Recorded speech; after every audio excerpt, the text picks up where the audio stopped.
Welcome back. Winning Plays Podcast. Rich Levine, Brian, Rob. B-Rob, we're doing this on Thursday, 5 games into the Celtics season. I think there's only one thing I'm comfortable saying at this point. The Boston Celtics are better than the Houston Rockets. You heard it here first. The Boston Celtics are better than the worst team in the NBA. Yeah, I'm taking that to the mattress. Winning Plays exclusive. Well, everything else, I don't know what to say about anything else, but I can tell you that the Celtics are a better team than the Rockets. Well, that's all we need. That's all we came here for this season. Is that we can just hang our hat on that, just hang them up. If it was 1994, that would be fantastic, but unfortunately, not really flying this time around. So roller coaster ride, pretty intense roller coaster ride right now, and the ride hasn't stopped, but we're at a valley at this point. Celtics lose their second straight home game to the Wizards on Wednesday night. And we'll start here for this. Washington Wizards 3-1, Hornets 4-1. The Knicks I think are 3-1. Some on paper not quality losses, but are these actually semi-decent teams, or are these teams that have been boosted by fast starts and the Celtics should have won at least 2 of those 3 games as opposed to just the one over the Hornets? Well, I mean, I'm looking at the Wizards right now. Their other 2 wins. They beat the Raptors on opening night. Raptors kicked the Celtics out, so I mean that's got to be considered a decent win. Overtime win against Indiana, and then their only loss was to Brooklyn. So I mean, right. I guess that's somewhat respectable. But no, I mean, I still don't look at that Washington team and think that they're any that 2 months from now, if we're having this conversation, that we're going to be discussing whether or not the Wizards are a real contender in the Eastern Conference. No. Certainly not at home. Right. Certainly not at home. Certainly not. You gotta. Did everyone play the Washington game? Romeo was the only guy out. And a bunch of guys. Some guys didn't play though, but we'll get to that later. Yeah. That's a whole other story. But yeah, I'm not making any excuses for the Celtics in terms of their schedule. I think that the Knicks. I mean, that's tough opening night on the road, MSG, but it's still a very winnable game. Raptors game should have won. Wizards game should have won. Probably should have lost the Hornets game, so maybe it evens out a little bit there. But I just a very lackluster, very depressing, for all the hope and for all the positivity that we had coming into the season. It very quickly feels like last season. It is, but you know what doesn't feel like last season is the new head coach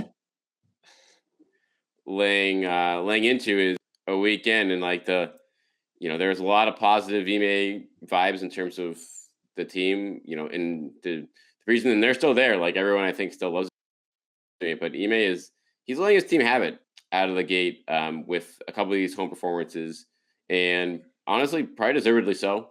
I think the biggest, the place we should start from last night is with Jaylen Brown. This was something that Brad Stevens did. He would call the team out, but he would never single out guys much, particularly when it came to effort and stuff like that. And so this was Ime Udoka after talking about Jaylen Brown's just very uneven play from having great games against the Knicks and the Hornets to some complete duds last night and in the home loss to the Raptors. He says, quote, "It's a tough one. I see it as well. I'm trying to ramp him up during the game, home up to get going. But the contrast of some of those previous games and the way you see him come out Wednesday is kind of mind-boggling, Rich. Mind-boggling. Yeah. For the way your all-star wing is playing. Is this, first of all, what do you think of this? Just calling guys out like this, and do you like this tactic out of the gate? I think so. Yeah. I mean, I think you certainly. I'm not going to say that it didn't work with Brad's way, because not that Jaylen was ever really a serious problem when it comes to what kept the Celtics from. The only problem was that he was hurt last year. Right.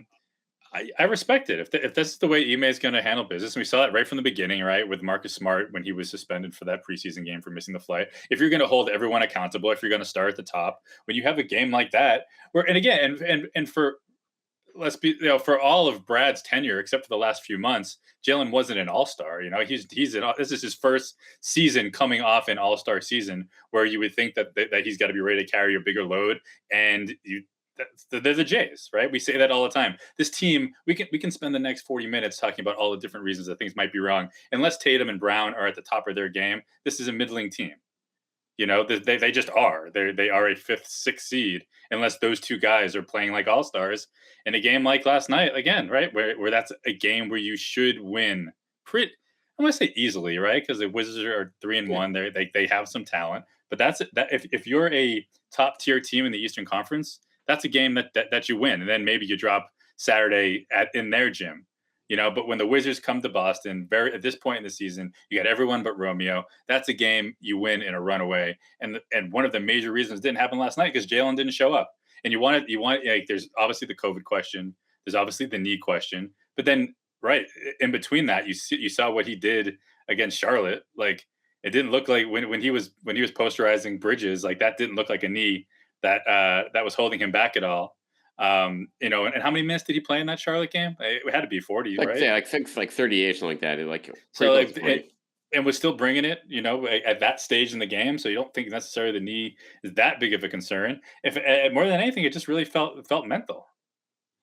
Yeah, and I think that is, in terms of where he's been right now in these games, and just coming out of the gate with doing them absolutely nothing offensively, and that's what really hurts. Like the Celtics have some big team problems defensively, and that's Jaylen's not solely responsible for them. That's just like the team concept right now, and Sure. Trying to figure out the adjustments for that. Switching. Exactly, like just that stuff that the coaching staff, that's team wide things. That's not him. But when you're putting up 5 of 16 against a Wizards team that doesn't have, certainly not known for its defense, and you get the Wizards on a night where Bradley Beal goes 7 of 30, Rich. Or sorry, right. 7 of 25. I'm sorry. But still, when you get their one all-star shooting under 30% from the field, like that's a game you have to win. You have to win. And they didn't even come close to it. And it's not only the 13 points. It's not only the 5 of 16. It's 2 foul shots, 2 foul shot attempts, 1 assist, 0 steals, 0 blocks, 4 rebounds. That's like, there was the Avery Bradley the other night. I don't know if you saw that. What did he go, like 21 minutes and didn't have a single stat? They had the goose egg across the board? Wow, I missed that. Yeah. No, there was some historic. I forget what it was. I saw it on Twitter. But that's a kind of that's you look at that 3 turnovers for Jaylen. And he still played 37 minutes. Yeah. He was out there a lot, but just was not a part of the game. And you wonder why. And you look at Washington. I don't know who was guarding him. Like who was it, Kuzma or Dinwiddie or I don't know, whoever it was. It's not someone that you think of as someone that's going to shut down Jaylen Brown at this stage of his career. So yeah, it's unfortunate. And you would like to think that the conversations go beyond Ime just calling him out in the media, right? You hope that there's a one-on-one, you pull him aside for a couple of minutes and have the conversation. And you would imagine, from what we know about Jaylen, you would hope that he could have an honest conversation with his coach about that, and maybe they can really get to the root of what's going on. Because again, like I did see a lot of times in that Charlotte game down the stretch, like not counting that unbelievable dunk, where it was a lot of the Jason Tatum show, and Jaylen Brown is just in the corner, kind of just watching. There were long stretches where Jaylen isn't touching the ball in any position to score. And it's funny. And before, I think it might have been the last shot of regulation, and it was horrible attempt by Tatum. And I thought going in, that would be a great time to maybe sneak Jaylen in. Get like if everyone's just assuming Tatum, there are a lot worse ways you can go than giving Jaylen Brown a shot to win the game, and it's just not there right now. So maybe that's taxing on him a little bit, but whatever it is, you need to figure it out quickly because it's not a good situation. No, and the rest of the team is just not playing well enough to overcome it, to be honest. And like we spent a lot of time on Brown there, but Ime Udoka kind of again called out the whole team as well in the same press conference, saying he told him he knew at shoot around Wednesday morning that they were going to get their ass kicked, and he told him that if they played with the focus that they did in that shoot around. And everyone was kind of up in the air after the game in terms of the veterans being like, well, why is this a problem right now? You guys are 5 games in. You got your ass kicked in your home opener. You'd think game 2 at home, crowd was, again, really fired up. And it just they made these runs and then they'd let go of the rope. And so this constant stream of this, it's again very much like a last year situation, and that's clearly what they wanted to get away to. And they changed up some personnel, but it doesn't seem much has changed on that front yet.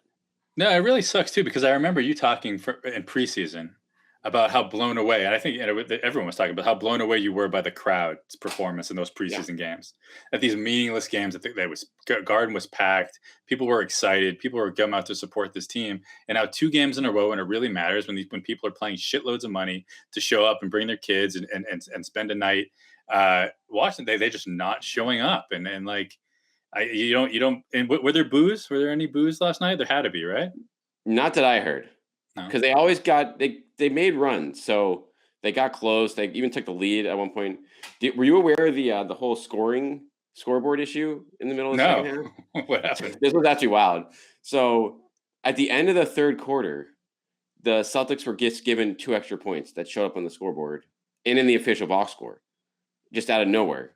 And Really? it appears like Tatum was just credited with an extra basket at some point at the end of the third quarter, and they added in. They didn't fix it, Rich, for like 5 minutes of gameplay.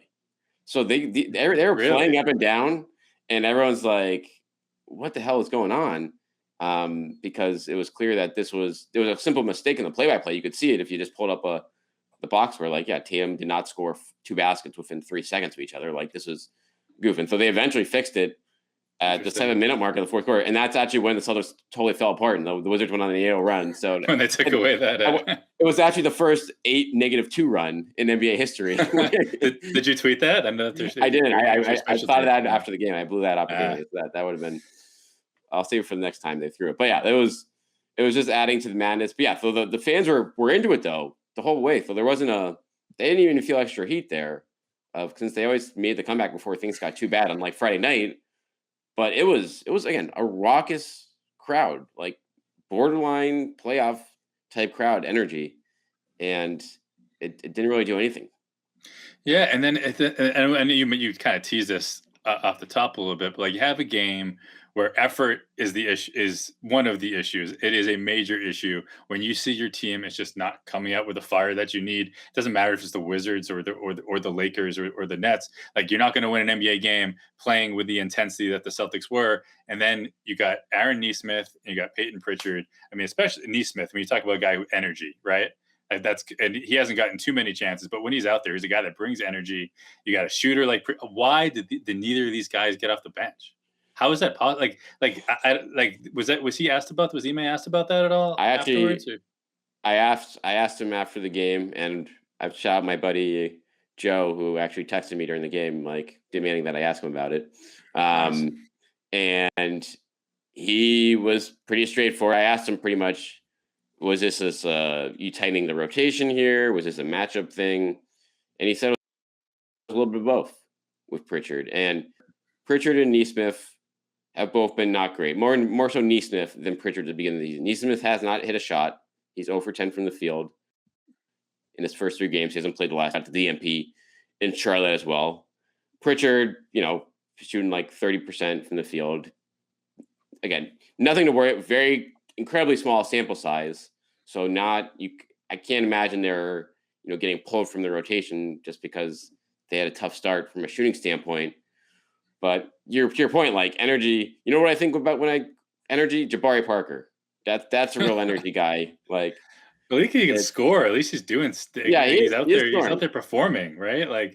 And you don't expect him. And every shot he takes, I expect him to miss, regardless of how many he hits. But until he actually starts missing, shit. Like, he's out there. He's a guy who's out there busting his ass and making things happen. And you wonder, like Marcus Smart. You love to of course, you want to see him out there, playing through whatever he's playing through. I know that. Is there any more insight into this illness that he's dealing with? Because he's not right. No. Would you rather have? And granted, he's also made some great plays. He made the 3 to send it to overtime on opening night. His defense down the stretch in Charlotte was enormous. But when you see him playing the way he is last night, 35 minutes, 1 of 7 from the field, 3 assists, 5 personal fouls. Maybe Peyton can get 7 of those minutes, 10 of those minutes. Just to see when you see that, clearly he's not Marcus Smart right now, and you respect him playing through shit. But like, I just when you have these guys, we talked about all preseason. This team feels so much deeper than they were last year, which doesn't take much. Like last year was like a kiddie pool, but there is depth, and this is a time where they might need it, where Jaylen doesn't come to play, where Smart doesn't come to play, where Jason Tatum, where Ime, made a big emphasis at the beginning of the year. I don't want you complaining to the refs. Let me worry about it. Jason Tatum is bitching to the refs constantly, to the point where he got a technical for it last night. So, like, at what point, like, just let these kids have a chance? Like, clearly, it's not working with your starters. You got to send a message. And I think it's a great point bringing up Smart there, because guess where he ranks on minutes on the team right now, like for the season, Rich? Is he first? Second. Tatum is playing 37.8 minutes per game. Smart is playing 37 minutes per game. And he's shooting 25% from the field. Yeah, but I mean, they said, I mean, like, I don't even, was there any clear, explanation or anything in terms of like what he's actually dealing with off the court? I know there was that one story that just said he's been on fluids and like been dizzy. I don't know if he's been throwing up, but like something does not seem right. Right. Yeah. So that was after the Hornets game Monday night. He just came out and and it like really hung his head and was just immediately asked like, "Hey, you okay? You just don't look good." And that's when he said, he had been throwing up during the game and, was really bad headaches and just pains and stuff like that. So he obviously seemed to feel better enough to play last night. But the on-court production, the shooting, we've seen shooting something before, but Ime Udoka is riding him regardless. And like you said, there are alternatives in place where, like you said, if Smart isn't feeling great, like don't play him 37 minutes a night, like play him 25 minutes a night. So you can develop your younger guys, and you maybe get a better version of Smart, and especially offensively when things aren't going well there. And I guess the other concerning thing I have here, and we can bring up, Dennis Schroeder as we look at it, like the Smart at point guard experiment, like his turnover rate right now is the highest of his career. And so you wonder, and, Schroeder took over, I feel like, the point guard reins for most of last night with, mixed success, had, a solid offensive night. But I do wonder from a pace standpoint, from a fit standpoint, like if that's maybe an eventual switch between those guys, between bench and the starting role, if the shooting doesn't come around for Smart. Yeah, no, I guess it's something to consider. I mean, that would obviously be a big move, but like shit, like even Marcus is shooting career high 6.8 3-pointers a game, hitting 1.6. He's shooting 23%. And meanwhile, Schroeder's shooting 40% from three this year. Just need solid. Yeah, I mean, he's just all around solid. I mean, he's the guy. That's one thing I will not complain about him playing 35 minutes a game last night. You need that because he's the only one that can bring it. Like you said, like maybe he could play that 30 minutes as a starter. And I'm not even saying bench Marcus. Maybe give him a couple of days off. Yeah. To get his shit together, like, because clearly, like, it is just there's like you're not. It would be one thing if he's gutting this out and he's and playing through all this pain or whatever it is, and they're even 3-2, 4-1. You're seeing it when you're seeing the results, but like for him to be playing through whatever he's playing through, and for him to continually putting up these stinkers, and the team continues to lose games that they should win, it's early, right? It's literally October. Like these games will be long forgotten. Let him get on the right track if that's possible. I think, and I don't know. I'm just looking at something like Richardson. It's another guy last night who did not really do anything. He's not bringing anything to the table. I mean, this is the Dallas version of Richardson, and this is exactly what you didn't need, because not only you're not getting much out of him, that's when you're blocking the development of Nesmith or Langford when they come back. 15 and a half minutes, 0 shots, 1 rebound, 1 assist, 1 steal. It's just like it's nothing, literally nothing. He's taking up space, and -8. So it's not like the team's even necessarily playing well with him out there. I just don't understand, and I guess I can't really kind of contradicting myself because I remember over the summer talking and saying that, like, you know, like guys like Pritchard and Neesmith are coming in with a clean slate. Like, it doesn't matter what they did last year. They're getting a chance to show a whole new coaching staff. This is what I can do. This is how I can help your team. And I said back then, you know, we'll see whether you know, with a fresh start, what these guys can show. And I guess they haven't showed the coaching staff much, but like shit, from what we saw in summer league, from what we saw in preseason, and from what we've seen from the guys who are playing so far these first 5 games, it's just beyond me that the young guys are not getting more run. That was the first DMP CD of Payne Pritchard's career last night as a Celtic. So that, I mean, we will see if that continues. I can't imagine when you look at the spacing issues and the 3-point shooting, like beyond Schroeder, like no one could hit a 3 for their life Wednesday night.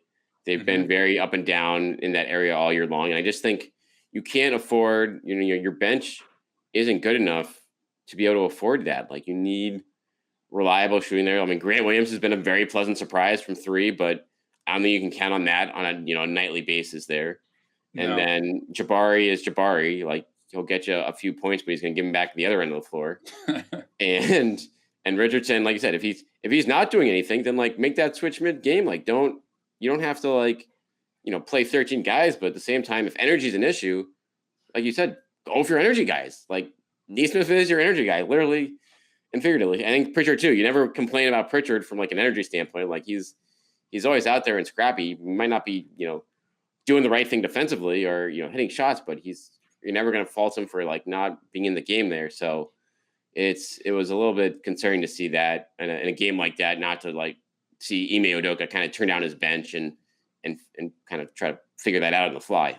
Right, bench these guys. So someone was saying, one of my text threads was saying, you know, this guy came from Popovich School of Coaching, and that's a guy who never hesitates to pull his starters when you know, over the years when they aren't playing the way they need to. And it's one thing if you don't have guys, but when you do, like, use it. And again, like you said, I know Neesmith hasn't hit a shot, which is and it seems like an exaggeration when you say that, like, but no, he quite literally has not hit a shot this season.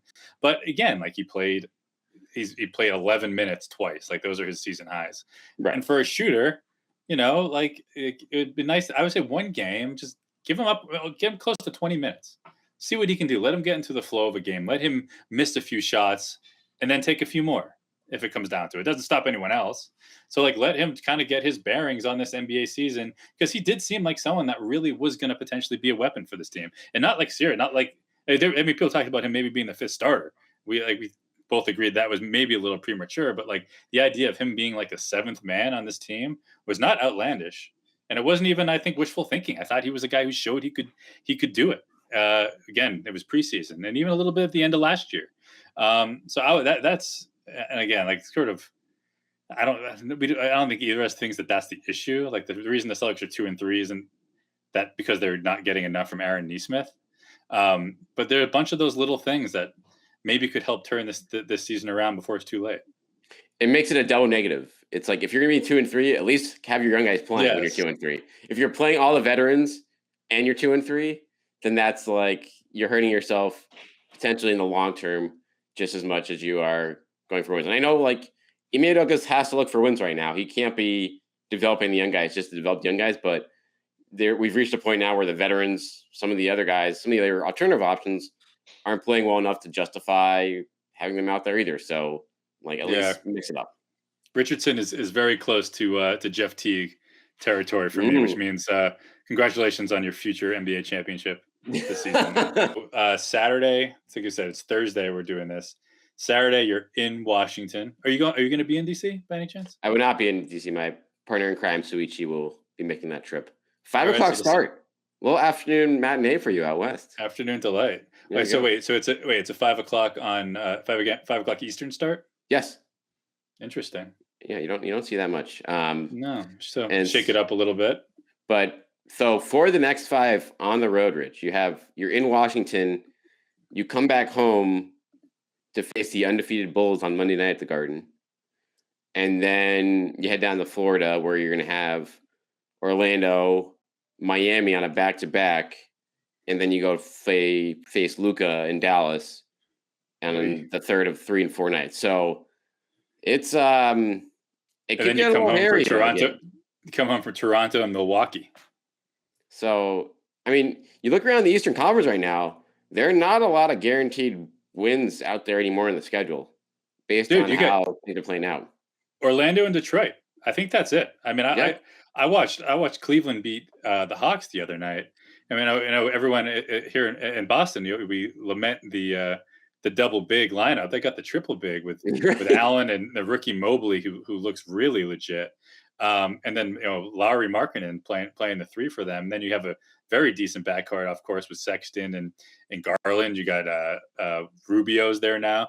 I mean, that's again, they're not probably not going to even make the playoffs. But it's not a team that you can just walk over anymore. Clearly, it's not a team that the Celtics team can walk over. But yeah, I'm with you. I think that right now, suddenly you got it's the Pistons and the Magic.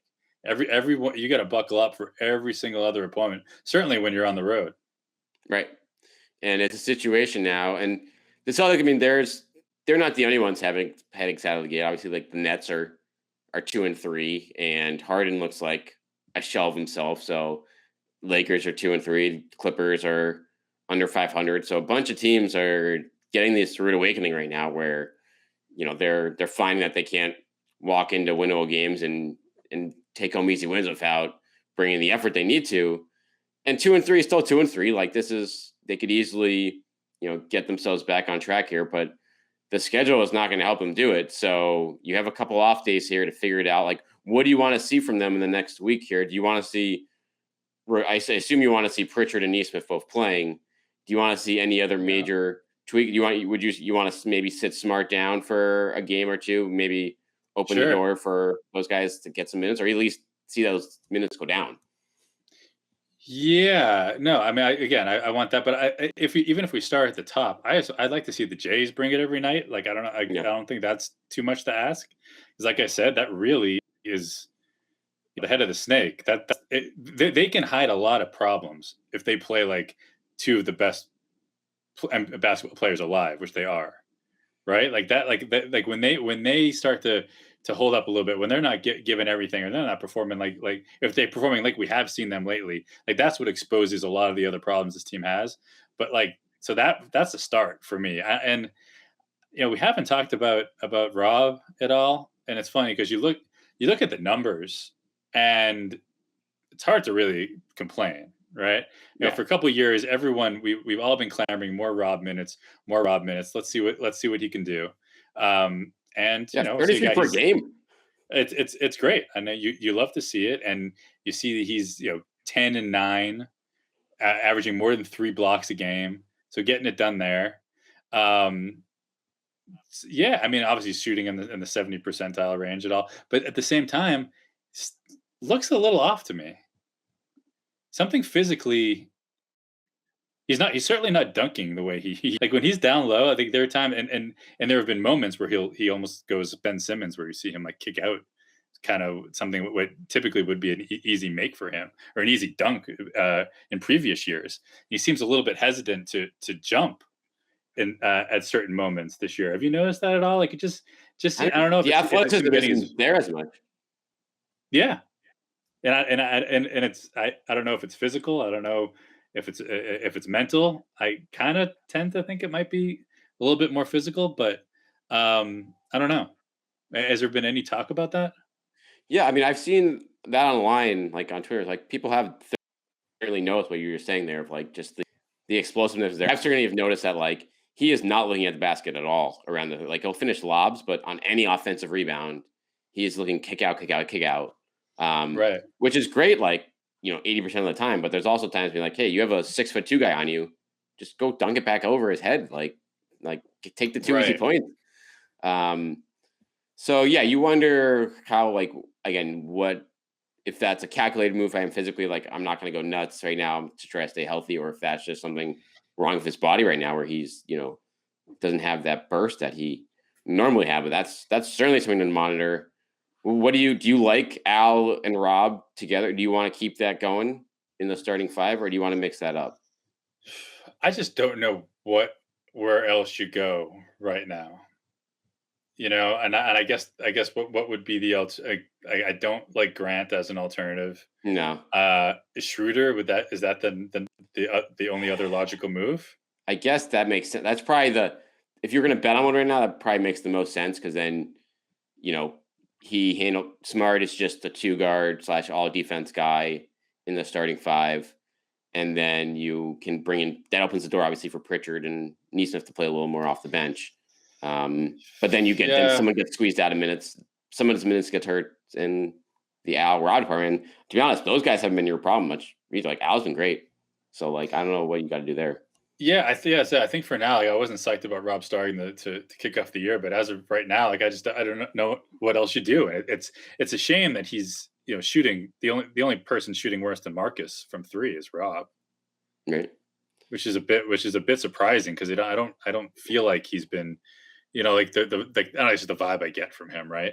Like he doesn't seem like someone that's been missing a lot. But yeah, he's 3 of 13 shooting .231 from 3. Because you'd like a guy, because if you have Marcus out there, who's going to be Marcus, especially when he's shooting like this, 8 of 34 from 3 so far this year. This is something. So he's 8 for 34 from 3. How many 2-point attempts do you think he's made? 4. He's made 4. He's only taken 13 2-point attempts. But yeah, so you need some more shooters. Which is another reason why you'd think Pritchard and Neesmith, regardless of what Neesmith has done in those random ass minutes that he's gotten over the first week. Like these are proven shooters. They knew practice record holder, right? For 3-pointers made without consecutive misses.